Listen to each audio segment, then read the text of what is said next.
Driver nito is naka SMD. Ayan guys, tingnan nyo. Pinalitan niya lahat yan. Naka-carbon na or yung malalaking pyesa na. Kasi yan ang pinakamadaling gawin or matibay na ipapalit mo yung malaking pyesa na sa SMD. Pwede po yan. Yan guys, welcome. Ito, tayo sa CE38 na CE series. Ayan, ito ay okay na. Nagawa na ni paring ang galing. Walang kahirap-hirap. Napakagaling na technician. Ayan, si paring Solid G TV. Ang issue nito guys, sabi ko dun sa nakaraang video ko ay umiinit. Ayan guys, chinek na niya at ginawa niya na. Natapos na to guys. Mamaya isa sound check natin to. Pero papakita ko lang muna sa inyo yung kung ano ang ginawa niya dito. Ayan guys, ang naging problema dito guys ay sa driver unit niya. Yan guys, oh.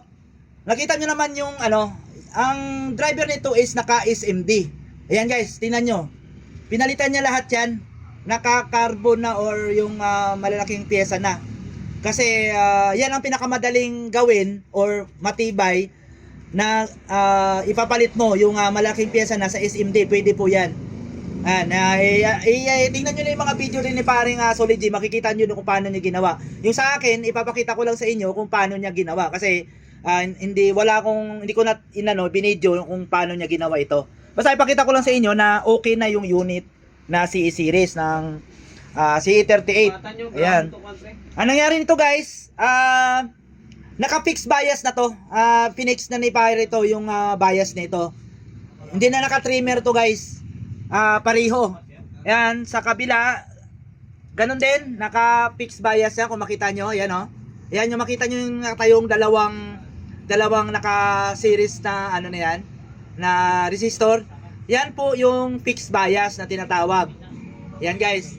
Ito yung sa right channel, okay. Pinipix na bias na rin ni pare to para halos pareho na sila. Kasi yung left channels na fixed bias na. Ayan. Yan guys, nakita nyo naman yung mga pyesa na yan. SMD po yan. Ang dating nakalagay ngayon, yung pag-repair ni pare, pinalitan niya na ng malalaking pyesa. Yan guys, nakita nyo. Sana maano nyo yung na yan, yung mga pyesa na yan, oh, iba na. Yan, pag nakatayo, ibig sabihin, yung nakatayo mga pyesa, ibig sabihin, na yan, pinalitan na yung SMD. Hindi binalit yung SMD. Kasi yan ang pinakamadaling kung mag-ano ka pa ng SMD, medyo mahirap at saka matrabaho. Matrabaho siya. Yan guys. Tapos may mga ito rin dahil din yung MOSFET niya sa stepper ay bumigay rin yan. Bagong palit po yan ng stepper. Ay yung MOSFET pala, MOSFET sa stepper. Yan. Dito wala nang ginalaw dito sa kabilang channel. Yan. Dito lang talaga. So mga isang araw din nagawa ni pare kasi ganun talaga pag mga ganitong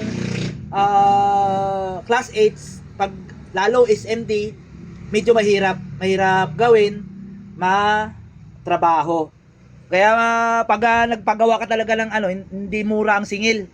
Talagang may presyo ang paggawa ng troubleshoot ng power amp. Yan guys. So ngayon guys, dahil nga okay na to, ipaparinig ko sa inyo na okay na si CE38 na CE series na power amplifier. On na nga natin para makita nyo. On natin. Ayan guys, naka na yan, hindi na yan naka-valve, naka-direkta na yan sa 220 na. So on natin.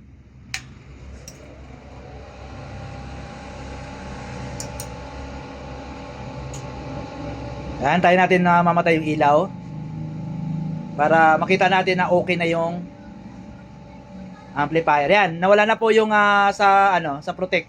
Ayan po. Active na lang na Tapos sound check na natin para mag-music muna tayo para marinig nyo rin yung tunog nito ni C38 na to. Yan guys, play muna natin yung music. Ayan. Ayan guys, oh. Yun. Sulit. Yan, sa right channel.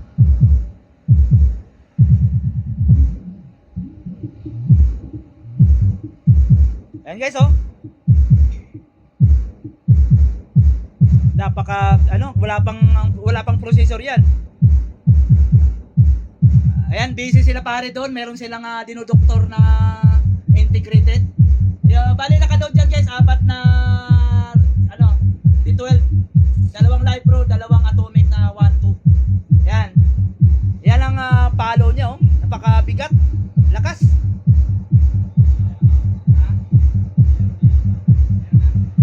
Yun. Kita nyo naman, oh.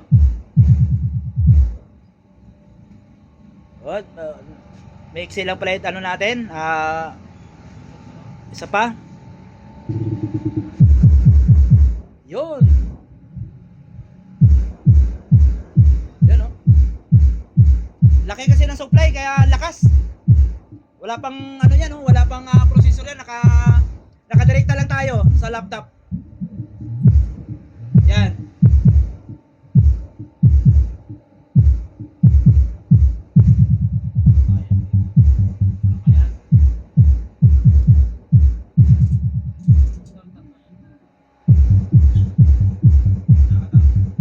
Malakas din to si series na to, si 38. Yan, oh. Nakadirekta pero buwapalo.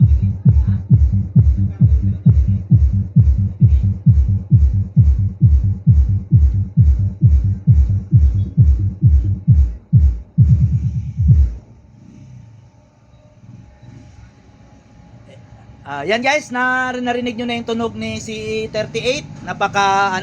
Napakabigat ng kanyang mapersado din pala si 38. Ayan guys, narinig nyo naman yung okay din pala. Lalong sigurong gumanda ang tunog nito dahil naka-fix bias na siya. Yan guys, naka-fix bias na po yan. Yan. Yan guys, hanggang dito na lang yung video ko. Sana may napulot kayong diskarte din kung paano gawin ang mga CE series na naka-SMD na parts. Ganun lang ang ginagawa ni paring Soligi TV. Yan, kung SMD, pwede mong palitan ng malaking pyesa yan. Yan guys.